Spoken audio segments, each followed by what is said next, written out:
말씀은 에스더 4장 1절에서 17절의 말씀입니다. 함께 읽도록 하겠습니다. 모르드게가 이 모든 일을 알고 자기의 옷을 찢고 굵은 베옷을 입고 죄를 뒤집어 쓰고 성중에 나가서 대성통곡하며 대궐문 앞까지 이르렀으니 굵은 베옷을 입는 자는 대궐문에 들어가지 못함이라. 왕의 명령과 조서가 각 지방에 이르매 유다인이 크게 애통하여 금식하며 울며 부르짖고 굵은 베옷을 입고 죄에 누운 자가 무수하더라. 에스더의 시녀와 내시가 나아 전하니 왕후가 매우 근심하여 입을 의복을 모르드게에게 보내어 그 굵은 베옷을 벗기고자 하나 모르드게가 받지 아니하는지라. 에스더가 왕의 어명으로 자기에게 가까이 있는 내시 하닥을 불러 명령하여 모르드게에게 가서 이것이 무슨 일이며 무엇 때문에 알아보라 하매 하닥이 대궐문 앞 성중 광장에 있는 모르드게에게 이르니 모르드게가 자기 당한 모든 일과 하만이 유다인을 멸하려고 왕의 금고에 바치기로 한 은의 정확한 액수를 하닥에게 말하고 또 유다인을 진멸하라고 수상궁에서 내린 조서 초본을 하닥에게 주어 에스더에게 보여 알게 하고 또 그에게 부탁하여 왕에게 나아가서 그 앞에서 자기 민족을 위하여 간절히 구하라 하니 하닥이 돌아와 모르드게의 말을 에스더에게 알림해 에스더가 하닥에게 이르되 너는 모르드게에게 전하기를 왕의 신하들과 왕의 각 지방 백성이 다 알거니와 남녀를 막론하고 부름을 받지 아니하고 안뜰에 들어가서 왕에게 나가면 오직 죽이는 법이요 왕이 그 자에게 금규를 내밀어야 할 것이라. 이제 내가 부름을 입어 왕에게 나아가지 못한 지가 이미 30일이라 하라 하니라. 그가 에스더의 말을 모르드게에게 전하매 모르드게가 그를 시켜 에스더에게 회답하되 너는 왕궁에 있으니 모든 유다인 중에 홀로 목숨을 건지리라 생각하지 말라. 이때에 네가 만일 잠잠하여 말이 없으면 유다인은 다른 데로 말미암아 노인과 구원을 얻으려니와 너와 내 아버지 집은 멸망하리라. 내가 왕후의 자리를 얻은 것이 이때를 위함이 아닌지 누가 알겠느냐 하니 에스더가 모르드게에게 회답하여 이르되 당신은 가서 수산에 있는 유다인을 다 모으고 나를 위하여 금식하되 밤낮 3일을 먹지도 말고 마시지도 마소서. 나도 나의 시녀와 더불어 이렇게 금식한 후에 규례를 어기고 왕에게 나아가리니 죽으면 죽으리이다 하니라. 모르드게가 가서 에스더가 명령한 대로 다 행하니라. 아멘. 오늘 말씀을 들으신 우리 모든 성도님들에게 하나님의 은혜와 평강이 있기를 간절히 소망합니다. 유대인의 대학살 관한 조서가 전국 곳곳에 제국 곳곳에 반포된 후에 모르드게는 옷을 찢고 굵은 베옷과 재를 뒤집어 쓰며 성 가운데서 대성통곡을 합니다. 또 이 조서가 제국 곳곳에 전달되자 제국 내에 있던 모든 유대인들도 굵은 베옷을 입고 모르드게와 같이 애통을 합니다. 그런데 이 유대인의 대학살에 대한 소식을 모르는 오직 한 유대인이 있었습니다.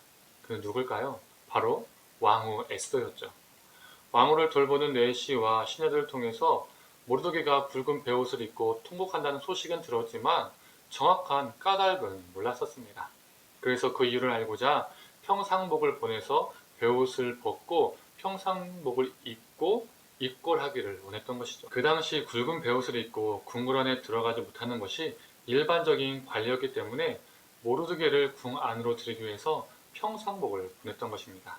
그런데 이를 모르드게가 거절하자 에스는 내시 하닥을 보내어서 연유를 묻게 되고 에스는 사건의 전말을 다 알게 됩니다. 그리고 모르드게는 왕에게 나아가서 유대인을 위해서 간절하게 탄원해 달라는 말을 하닥을 통해서 에스더에게 전합니다. 그러나 에스더가 왕에게 나아가지 못한 지가 30일이 되었고 왕의 명령이 없으면 왕에게 먼저 나아갈 수 없음을 하닥을 통해서 또다시 모르드게에게 토로합니다. 제국의 왕은 언제든지 자신의 목숨에 대한 위험을 늘 안고 살았습니다. 전쟁을 통해서 수많은 나라들을 정복하고 고통에 넣었죠. 식민지의 많은 백성들의 원한을 사았던 것이 제국의 왕이었습니다. 또한 늘 정적들의 견제와 때로는 음모로부터 위협을 받고 살았습니다. 그래서 그 모든 것들로부터 자신을 보호하기 위해서 아무도 왕의 허락 없이는 왕 앞에 함부로 나아갈 수 없었습니다. 허락 없이 나아가면 시의 음모로 오해받게 될 것이고 죽음과도 직결되는 것이었습니다. 그래서 에스더는 이런 상황을 토로한 것이죠. 그때 다시 모르드게는 회답을 합니다. 유명한 구절이지요. 14절입니다. 이때 네가 만일 잠잠하여 말이 없으면 유다인은 다른 데로 말미암아 노인과 구원을 얻으려니와 너와 네 아버지 집은 멸망하리라. 네가 왕후의 자리를 얻은 것이 이때를 위함이 아닌지 누가 알겠느냐 하니. 에스더가 왕후가 된 것은 높은 자리를 차지해서 자신만의 호의 호식을 하며 살기 위함이 아니라 유대인의 구원을 위한 하나님의 섭리임을 강조하고 있습니다. 이 모르드게의 말을 보면서 창세기의 요셉의 사건이 떠오릅니다. 요셉이 자신의 형들에게 자신을 밝히면서 이런 말을 하지요. 창세기 45장 5절의 말씀입니다. 당신들이 나를 이곳에 팔았다고 해서 근심하지 마소서, 한탄하지 마소서. 하나님이 생명을 구원하시려고 나를 당신들보다 먼저 보내셨나이다. 요셉은 이 하나님의 섭리를 스스로 깨달았다면 에스더는 이 하나님의 섭리를 모르드게를 통해서 자각을 받고 있습니다. 모르드게를 통해서 자각이 된 에스더는 이렇게 화답합니다. 왕에게 나아가리니 죽으면 죽으리라. 이 고백은 요셉이 형들 향해서 형님들 근심하지 마소서 하나님이 생명을 구원하시려고 나를 먼저 보내셨나이다 라고 말하는 것처럼 삼촌 근심하지 마소서 그리고 유대인들에게 근심하지 말라고 말하소서 하나님이 유대인의 생명을 구원하시려고 나를 왕후가 되게 하셨나이다 라고 이러한 고백처럼 들립니다. 자신이 죽음으로 민족을 살리겠다는 이 결단을 통해서 새로운 반전이 시작됩니다. 그 반전은 죽음과 생명의 반전이었습니다.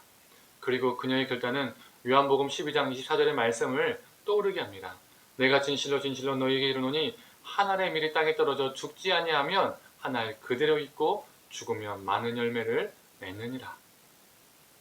바로 우리 예수님께서 죽으심으로써 우리에게 생명을 주셨습니다. 우리를 살리셨습니다.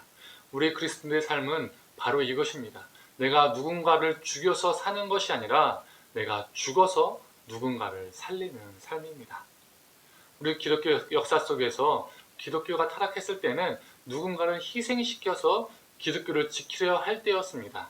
그러나 반대로 기독교 역사 속에서 그리스도인들이 기독교가 자신을 죽일 때에 교회는 세상을 이롭게 했습니다. 우리 삶도 마찬가지입니다. 내가 죽어 누군가를 살리고자 하는 마음 그리고 결단, 이 고백과 결단의 실행이 우리 삶 가운데 넘치기를 원합니다.